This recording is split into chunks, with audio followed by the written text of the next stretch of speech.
Ողջույն բոլորին, ես Հարություն Մինասյանն եմ, Արմեդիա YouTube-յան հարթակում ամենագլխավոր լուրերն են։ Այսօր Դաշնային դատավորը որոշում է կայացրել, որ ներքին անվտանգության նախարարության այն քաղաքականությունը, որը թույլ էր տալիս ներգաղթային մարմիններին արտաքսել միգրանտներին երրորդ երկրներ, առանց նախապես ծանուցման եւ առանց նրանց առարկելու հնարավորություն տալու, հակաօրինական է։ Մասաչուսեթս նահանգի շրջանային դատանի դատավոր Բրայան Մըրֆին պաշտպանել է ոչ քաղաքացիային անձանց մի խմբի, որոնք նախորդ տարի հավաքական հայց էին ներկայացրել ներքին անվտանգության նախարարության դեմ։ Նա որոշել է, որ Թրամփի վարչակազմի երրորդ երկրի արտաքսման քաղաքականությունը պետք է չեղարկվի, սակայն դատավորը կասեցրել է այն 15 օրով վարչակազմին հնարավորություն տալով բողոքարկել այն։ Քաղաքականությունը, որը հրապարակվել էր նախորդ տարվա մարտին եւ վերահաստատվել հուլիսին, թույլ էր տալիս ներգաղթային պաշտոնյաներին չտրամադրել միգրանտներին ծանուցում կամ առարկելու հնարավորություն երրորդ երկիր արտաքսելու դեպքում, եթե կառավարությունը ստացել էր հավաստիացում, որ այդ երկիրը չի ենթարկի նրանց հալածանքի կամ խոշտանգման։ Երրորդ երկրներ են համարվում այն պետությունները, որոնք նշված չեն անձի արտաքսման վերջնական որոշման մեջ։ Նախագահ Թրամփի զանգվածային արտաքսումների օրակարգի շրջանակում վարչակազմը դիմել էր Կոստա Ռիկային, Պանամային, Ռուանդային եւ Հարավային Սուդանին, առաջարկելով ընդունել այլ երկրների քաղաքացիների։ Այն նաև համաձայնություն էր ձեռք բերել Սալվադորի կառավարության հետ, մասնավորապես վենեսուելացի միգրանտներին պահելու համար։ Քաղաքականությունը թույլ էր տալիս միգրանտներին վիճարկել իրենց արտաքսումը միայն այն դեպքում, եթե նրանք հայտարարեին, որ վախենում են տվյալ երկրում վտանգի ենթարկվելուց։ Սակայն դատավոր Մըրֆին նշել է, որ այս քաղաքականությունը խախտում է Դաշնային ներգաղթային օրենքը եւ միգրանտների սահմանադրական պատշաճ դատավարության իրավունքը։ Այսօր Դաշնային քննչական բյուրոն FBI-ը խուզարկություններ է իրականացրել Լոս Անջելեսի միավորված դպրոցական շրջանի գլխավոր գրասենյակում եւ շրջանի սուպերինտենդանտ Ալբերտո Կալվարիոյի բնակարանում։ Խուզարկությունը իրականացվել նաեւ Մայամիի մերձակայքում գտնվող երրորդ հասցեում, որտեղ Կարվալյոն նախկինում ղեկավարել էր հանրային դպրոցները։ Դեռևս հստակ չէ, թե ինչ բնույթի է Դաշնային հետաքննությունը, որը վերաբերում է երկրի երկրորդ խոշորագույն դպրոցական շրջանին եւ նրա ղեկավարին։ Դպրոցական շրջանը հայտարարություն է տարածել, նշելով, որ համագործակցում է քննության հետ եւ այս պահին լրացուցիչ տեղեկատվություն չունի։ Մինչ 2022 թվականին Լոս Անջելես տեղափոխվել է Կարվալյոն, 2008-ից 21 թվականներին ղեկավարել է Մայամի-Դեյդի հանրային դպրոցները, Ֆլորիդայի ամենախոշոր դպրոցական շրջանը։ Նրա պաշտոնավարման ընթացքում նրան վերագրվել է ավարտական ցուցանիշների եւ ակադեմիական առաջադիմության բարելավում։ 2014 թվականին նա ճանաչվել է տարվա սուպերինտենդանտ, իսկ 2021 թվականին Իսպանիայի կողմից ասպետացվել է Մայամի-Դեյդի դպրոցներում իսպանալեզու ծրագրերի ընդլայնման համար կատարած աշխատանքի համար։ Կալիֆոռնիայում Կարվալյոն աչքի է ընկել որպես Թրամփի վարչակազմի ներգաղթային խստացման քաղաքականության խիստ քննադատ, հատկապես նախորդ տարի Լոս Անջելեսում իրականացված ներգաղթային գործողություններից հետո։ Լոս Անջելեսի քաղաքապետ Քերեն Բասի գրասենյակը հայտնել է, որ տեղեկություն չունի խուզարկության վերաբերյալ, ընդգծելով, որ հանրային դպրոցական համակարգը գործում է քաղաքապետարանից անկախ։ Նեբրասկա նահանգի Օմահա քաղաքի կենտրոնական հատվածի խաչմերուկում հանկարծակի փոս է բացվել, իր մեջ կլանելով երկու ավտոմեքենա։ Դեպքը տեղի է ունեցել 3։ Լուսացույցի տակ կանգնած ամենագնացն ու պիկապ բեռնատարը հանկարծ փոսի մեջ են ընկել, երբ նրանց տակ գտնվող ասֆալտը անսպասելիորեն փլուզվել է։ Ոստիկանության փոխանցման վարորդներից ոչ ոք չի տուժել։ Օմահայի ոստիկանության ներկայացուցիչ Սարա Մարտիերը հայտարարության մեջ նշել է, որ երախտապարտ են նրանց, ովքեր որ անմիջապես արձագանքել են եւ արագ օգնություն ցուցաբերել։ Օմահայի հանրային աշխատանքների վարչության կայքի համաձայն փոսը առաջացել է ջրմուղի հիմնական խողովակի վնասման հետևանքով։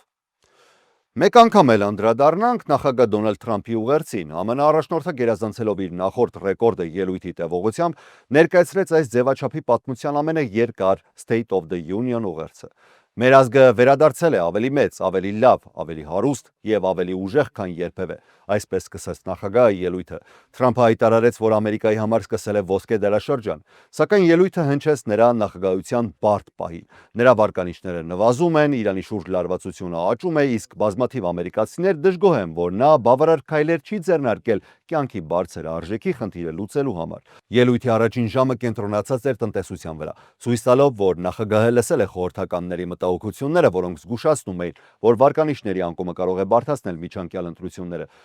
Ելույթի սկզբում նախագահը պահպանեց կարգապահ տոն, սակայն ավելի մարտական դարձավ ներգաղթի դեմ իր կոշտ քաղաքականության մասին խոսելիս։ Նա քննադատեց դեմոկրատներին ներքին անվտանգության նախարարության ֆինանսավորումը չտրամադրելու համար։ Գերագույն դատանի թեմայով նախագահը զուսպ էր։ Վերջերս դատարանը չեղարկել է նրա համաշխարհային մաքսատուրքերը։ Այդ որոշումից հետո նա անձնական վիրավորանքներ էր հնչեցրել որոշ դատավորների հասցեին, սակայն կոնգրես մտնելիս նրանց ձեռքով ողջունել էր եւ խոսելիս ավելի չափավոր արտահայտվել։ Արտաքին քաղաքականությունը ելույթում քիչ տեղ զբաղեցրեց։ Թրամփը գրեթե չանդրադարձավ Ռուսաստան-Ուկրաինա պատերազմին, չնայած Ռուսաստանի ներխուժման 4-րդ տարելիցն էր։ Նա նաեւ հստակություն չմտցրեց Իրանի վերաբերյալ իր ծրագրերի շուրջ, չնայած Մերձավոր Արևելքում լայնածավալ ռազմական ուժի տեղակայմանը։ Իմ նախընտրությունն է այս խնդիրը լուծել դիվանագիտական ճանապարհով, բայց մեկ բան հաստատ է, ես երբեք թույլ չեմ տա, որ աշխարհի թիվ 1 ահաբեկչության հովանավորը, որը նրանք են անկասկած, միջուկային զենք ունենա, ասել է Թրամփը։ Վիրջինիայի նահանգապետ Աբիգել Սպանբերգերն է հանդես եկել նախագահի ուղերձին հաջորդած դեմոկրատական կուսակցության պաշտոնական արձագանքով։ Նա շեշտել է, որ Միացյալ Նահանգների հիմնադիրները հավատում էին, որ քաղաքացիները կարող են պահանջել ավելի լավ կառավարում եւ միավորվել անընդունելի ղեկավարության դեմ։ Սպանբերգերը 3 հիմնական հարց է ուղղել ամերիկացիներին։ Արդյոք նախագահը աշխատում է ձեր կյանքի մատչելիությունը բարձրացնելու համար։ Արդյոք նախագահը աշխատում է ամերիկացիներին անվտանգ պահելու համար, թե ներսում, թե արտերկրում։ Արդյոք նախագահը աշխատում է ձեր համար։ Տնտեսական թեմայով նա պնդել է, որ նախագահի մաքսատուրքային քաղաքականությունը յուրաքանչյուր ամերիկյան ընտանիքի վրա ավելացրել ավելի քան $1700 բեռ։ Սպանբերգերը քննադատել է նաև հանրապետական մեծամասնությանը կոնգրեսում, նշելով, որ նրանք չեն օգտագործում իրենց սահմանադրական լիազորությունները նախագահին կանգնեցնելու համար։ Անվտանգության եւ ներգաղթի հարցում նա, որպես նախկին դաշնային գործակալ եւ ԿՀՎ աշխատակից, հայտարարել է, որ նախագահի վարչակազմը վախ է սերմանում ուղարկելով անբավարար պատրաստված դաշնային գործակալների քաղաքներ, որոնք ձերբակալություններ են իրականացրել առանց դատական թույլատվության։ Նա մեղադրել է վարչակազմին ամերիկացի քաղաքացիների մահվան, մայրերի եւ երեխաների կալանավորման եւ գաղտնի գործողությունների մեջ։ Արտաքին քաղաքականության մասով Սպանբերգերը նշել է, որ նախագահը թույլատնում է ԱՄՆ-ի տնտեսական դիրքերը, մեղադրել է նրան Ռուսաստանին եւ Չինաստանին զիջումների գնալու մեջ եւ նշել, որ Իրանի հետ հնարավոր պատերազմի շուրջ հստակություն անգամ չկա։ Խոսելով նախագահի ելույթի մասին, չնայած ռեկորդին, որոշ հանրապետականներ նշել են, որ գուցե այն այնքան էլ երկար չէր, որքան սպասում էին, բայց ընդգրկել է բազմաթիվ թեմաներ արտաքին քաղաքականությունից մինչև ներքին խնդիրներ։ Նրանց գնահատմամբ գլխավոր ուղերձը վերաբերում էր ամերիկյան ընտանիքների համար անմիջական հարկային թեթևացմանը։ Դեմոկրատները սակայն հակադարձել են, որ նախագահը ելույթում ավելի շատ բաժանել է ամերիկացիներին, քան միավորել։ Նրանց կարծիքով նա չի անդրադարձել այն իրական մարտահրավերներին, որոնց բախվում են ամերիկյան ընտանիքները։ Դա բարձր գներն են, վարձավճարները, մանկական խնամքի եւ առողջապահության ծախսերը։ Քննադատվել է նաեւ մաքսատուրքերի քաղաքականությունը որպես թաքնված հարկ, որն առավել ծանր է անդրադառնում աշխատող ընտանիքների վրա։ Նշվել է նաեւ, որ նախագահը չի անդրադարձել Էփշտեյնի գործի փաստաթղթերի հրապարակմանը եւ հիմնականում խոսել է ընտրական գործընթացի փոփոխությունների մասին։ Հանրապետական ներկայացուցիչները քննադատել են դեմոկրատներին, արդեն նշելով, որ նրանք չեն կանգնել եւ չեն ողջունել այն պահերին, եւ նախագահը խոսում էր սահմանների ապահովման, ապօրինի ներգաղթի նվազեցման, տնտեսության բարելավման եւ հարկային կրճատումների մասին։ Նրանք նաև ընդգծել են, որ նախագահը խոսել է խաղաղության 8 համաձայնագրերի եւ աշխարհում անվտանգության բարձրացման մասին։ Ելույթի աջակիցները փաստացի այն անվանեցին ամերիկյան մեծ վերադարձ, ընդգծելով տնտեսական աճը, աշխատատեղերի ավելացումը, գնաճի նվազեցումը եւ սահմանների վերահսկողության ուժեղացումը։ Նրանք նաև կարևորեցին զինվորականների եւ ազգային հերոսների մեծարումը, ինչպես նաև Միացյալ Նահանգների հոկեյի թիմի եւ պատվո շքանշանի արժանացած զինծառայողների մասնակցությունը միջոցառմանը։ Այն ներկայացվեց որպես նախագահի լավագույն ելույթներից մեկը, նշելով, որ նա հիշեցրել է ընտրարշավի ընթացքում տված խոստումները եւ պնդել, որ դրանք իրականացվում են։ Սենատի առողջապահության, կրթության, աշխատանքի եւ սոցիալական հարցերով հանձնաժողովում անցկացված լսումների ընթացքում սենատորները հարցեր են ուղղել Քեյսի Մինսին, որը առաջադրվել է նախագահ Դոնալդ Թրամփի կողմից որպես ԱՄՆ գլխավոր վիրաբույժ։ Նրանք փորձել են պարզել աբորտի դեղամիջոցների մասին, թե արդյոք այն անվտանգ է եւ պետք է շարունակվի առանց բժշկի հետ անձնական հանդիպման։